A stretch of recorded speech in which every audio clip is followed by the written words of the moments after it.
Hi friends, ఎలా ఉన్నారు అందరూ? ఇవాళ నేను మీకు చూపించబోయే రెసిపీ పాలకూర ఎండు రొయ్యలండి. చాలామందికి ఫేవరెట్ రెసిపీ. ఎంతమందికి ఈ కర్రీ ఇష్టం అనేది కామెంట్ సెక్షన్లో కామెంట్ చేయండి. చూద్దాం ఎన్ని కామెంట్స్ వస్తాయో.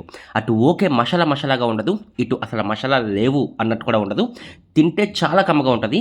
వేడి వేడి రైస్లో అద్దరిపోతుంది. చూసేద్దామా?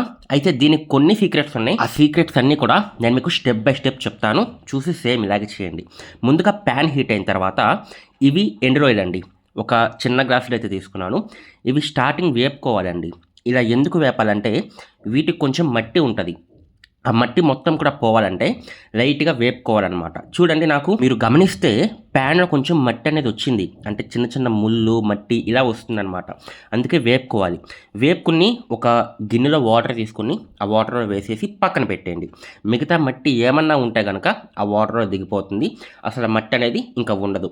మళ్ళీ ప్యాన్ మొత్తం కూడా కడిగేసుకుని నేనైతే వేడైన తర్వాత ఒక 7-8 స్పూన్స్ ఆయిల్ అయితే వేస్తున్నాను. నేను మామూలుగా రఫ్గా వేసేస్తున్నాను, డైలీ చేస్తాను కాబట్టి. నార్మల్గా మీరైతే ఒక 7-8 స్పూన్స్ ఆయిల్ అయితే వేసుకోండి, సరిపోతుంది కర్రీకి. 8 స్పూన్స్ ఆయిల్ వేసుకున్న తర్వాత వేడవనివ్వండి. లైట్గా వేడైన తర్వాత ఇందులో 2 ఉల్లిపాయలండి. మనం చేసేది కర్రీ కదా, ఈ కర్రీకి ఆనియన్స్ అనేవి సన్నగా కట్ చేసుకోవాలి. ఎంత సన్నగా కట్ చేసుకుంటే అంత రుచి వస్తుంది. ఇంకొక చిన్న టిప్ ఏంటంటే ఆనియన్స్ అనేవి బాగా వేగాలి. ఈ కర్రీకనే కాదు, మనం ఏ కర్రీ చేసినా సరే ఆనియన్స్ అనేవి బాగా వేపుకోవాలండి. అప్పుడే మీకు కర్రీస్ పాయింట్స్లో, రెస్టారెంట్స్లో, హోటల్స్లో మన కర్రీస్ ఉంటాయి కదా, ఆ టేస్ట్ అనేది వస్తుంది.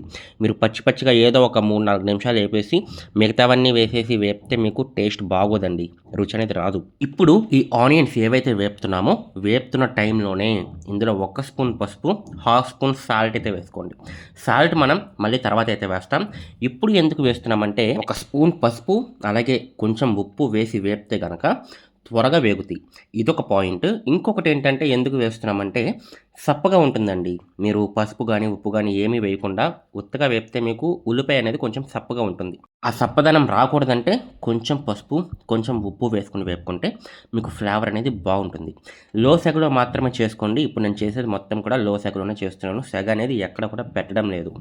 ఓకే అండి, ఇక్కడ నాకు ఉల్లిపాయలు అయితే గోల్డెన్ కలర్ అయితే వచ్చింది. అంటే మీకు ఎలా తెలుస్తుందంటే మనకు బాగా ఫ్రై అయ్యిద్ది అనమాట. చుట్టుపక్కలంతా కూడా లైట్గా బ్రౌన్ కలర్లోకి రావాలి ఆనియన్ అనేది. అప్పుడు మీకు ఆనియన్ బాగా కూడా ఉడికినట్టు. ఇప్పుడు ఇందులో ఒక 4 మిర్చి కూడా సన్నగా కట్ చేసుకోండి. ఒకే ఒక టమాటో అండి. 2 ఆనియన్స్ కదా, 2 ఆనియన్స్కి ఒకే ఒక టమాటో. ఈ టొమాటో కూడా వీలైనంత సన్నగా కట్ చేసుకోండి. ఎంత సన్నగా కట్ చేసుకుంటే కర్రీకి అంత బాగుంటుంది. రుచి కూడా బాగా వస్తుంది, బాగా వేగుతుంది. ఇప్పుడు ఈ టొమాటో కూడా ముక్క అనేది మెత్తపడాలన్నమాట. ఒక్క 4-5 నిమిషాలు లో ఫ్లేమ్లోనే ఇలాగే ఉడకనివ్వండి. ఉడికితే మనకి ముక్క మొత్తం కూడా మెత్తపడిపోతుంది. కలర్ కూడా చేంజ్ అవుతుంది. పచ్చిగా ఉన్నప్పుడు బాగా రెడ్ కలర్లో ఉంది కదా టమాటో అనేది, ఎప్పుడైతే మీకు ఉడుకుతుందో ఆ ఎరుపుదనం అనేది తగ్గుతుందన్నమాట. ఇదే గుర్తు టమాటో ఉడికిందనడానికి. ఉడికిన తర్వాత మొత్తం కూడా కలిపేసుకొని ఇదంతా కూడా చివర్లకు పెట్టేయండి. ఎందుకంటే మనం ఇవన్నీ వేగిపోయినాయి కదా, అందుకని కొంచెం చివర్లకైతే పెట్టేస్తున్నాను. ఇలా ఒక్కొక్కటిగా వేపుకోవటం వల్ల ఏంటి యూజ్ అంటే అన్నీ కూడా బాగా వేగుతాయండి. ప్రతి వెజిటబుల్ కూడా బాగా వేగుతుందనమాట. అందుకే ఇలా అయితే నేనైతే వేపుతున్నాను. ఒక్కొక్కటి వేపటం, దాన్ని ఒక పక్కకు పెట్టేయటం, మళ్ళీ వేగిన తర్వాత మొత్తం కూడా కలిపేయటం. ఇలా చేస్తున్నాననమాట. ఇలా చేస్తే ఏంటి యూజ్ అంటే అన్నీ కూడా త్వరగా వేగుతాయి. ప్రతి వెజిటబుల్ కూడా బాగా వేగుతుంది. కర్రీలోకి టేస్ట్ చాలా బాగుంటుందని. ఇవి వంకాయలండి. ఒక 4 వంకాయలు నేనైతే సన్నగా కట్ చేసుకున్నాను. కట్ చేసుకుని అవి కూడా వేపుకుందాం. వీటన్నిటితో పాటు నేను ఇందులో కారం అనేది అంత వేయనండి. చాలా తక్కువ కారం. వేస్తుంది ఏంటంటే మళ్ళీ మిర్చినే. ఒక 4 మిర్చి మిక్సీ పట్టేసాననమాట.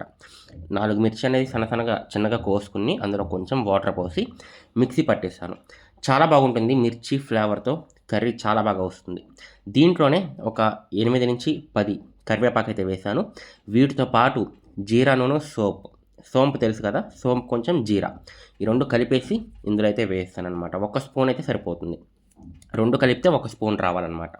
ఆ స్పూన్ ఒకటైతే వేస్తాను. ఇప్పుడు ఒక్క 5 నిమిషాలండి లో ఫ్లేమ్లో మాత్రమే ప్రతి వెజిటబుల్ కూడా బాగా ఉడికేలాగా తిప్పుకుంటూ వేపుకోండి. లో ఫ్లేమ్లోనే ఎందుకు వేపుతున్నామంటే హై సెగలో వేపకూడదు, మనకి టేస్ట్ అంత రాదు. ప్లస్ హై సెగలో వేపినప్పుడు ఏమవుతుందంటే మాడిపోయే అవకాశాలు చాలా ఉంటాయి, అడుగంటిపోతుంది అనమాట. ఇప్పుడు ఇందులో పాలకూర అండి. నేను కొంచెమే పాలకూర వేస్తున్నాను. పాలకూర ప్లస్ పైన వచ్చేసి ఈ ఎండ్రాయిలు స్టార్టింగ్లో మనం వేపుకున్నాం కదా, ఆ ఎండ్రాయిలు మొత్తం కూడా వేసేస్తున్నాను. పాలకూర ఇంకా వేస్తాను, స్టార్టింగ్ కొంచెం అయితే వేసి మొత్తం కర్రీ మొత్తం కలిసే విధంగా ఒకసారి అయితే కలిపేసుకున్నాను అనమాట. కలిపేసుకుని నేను ఇక్కడ 4 కట్టలు అయితే తెచ్చుకున్నాను పాలకూర.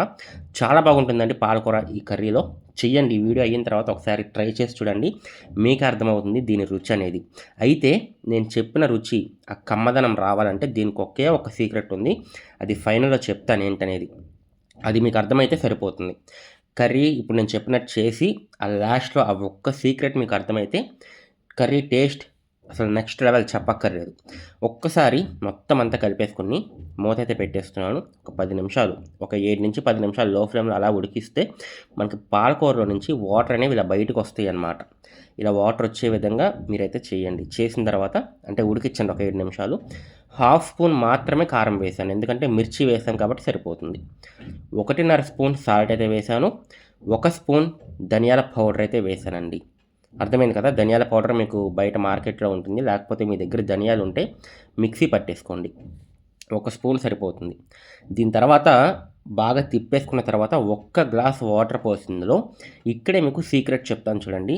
మూత పెట్టేసి లో ఫ్లేమ్లో 15 నుంచి 20 నిమిషాలండి అలా ఉడికించండి, మధ్య మధ్యలో తిప్పుకుంటూ.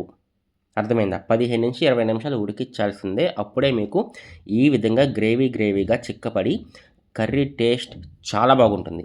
ఇక్కడ సీక్రెట్ ఏంటంటే ఈ ఫైనల్లో మనం 15 నుంచి 20 నిమిషాలు ఉడికించాం కదా, అది మాత్రం మ్యాండేటరీ అండి, అంటే ఇంపార్టెంట్. అది చేస్తేనే మీకు దీని రుచి అనేది వస్తుంది. చేస్తారా? నచ్చిందా? మీరు చేసి మీకు ఏ విధంగా వచ్చిందనేది కామెంట్ సెక్షన్లో చెప్పండి. నెక్స్ట్ వీడియోలో ఇంకొక రెసిపీతో కలుసుకుందాం. బాయ్.